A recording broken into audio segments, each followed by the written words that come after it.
I'm a Republican, but I'm very concerned about what this administration is doing.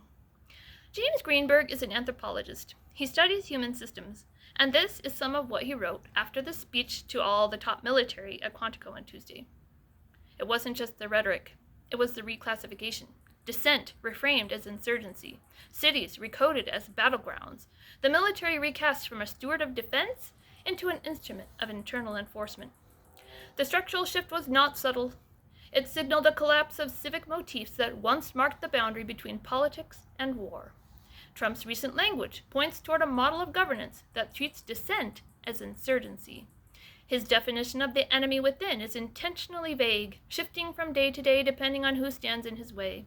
At times, it is Democratic leaders like Adam Schiff or Nancy Pelosi. At times, city governments. And at other moments, judges, bureaucrats, or journalists.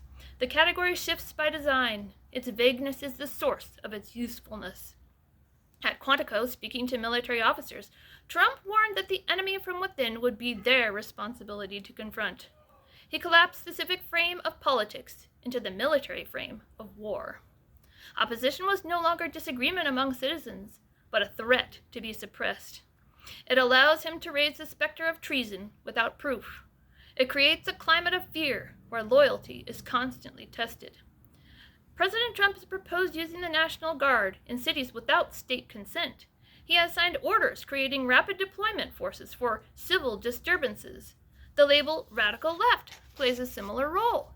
Democrats, activists, journalists, academics, and entertainers can all be branded as radical. Antifa follows the same script. A decentralized movement with no central leadership has been redefined by executive order as a terrorist organization. It created a precedent that protest itself can be treated as terrorism. Together, these terms, enemy within, radical left, and Antifa, reshape civic life.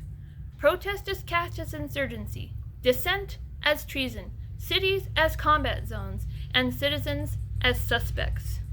The vagueness of the language makes it possible to bypass the safeguards of law. It prepares the ground for violence by recoding opposition as a threat to the body politic. The military is recast from a steward of defense into an instrument of domestic enforcement, with loyalty redirected from the Constitution to the executive. This is how preparations for military dictatorship take shape. This is not acceptable. Faith, not fear.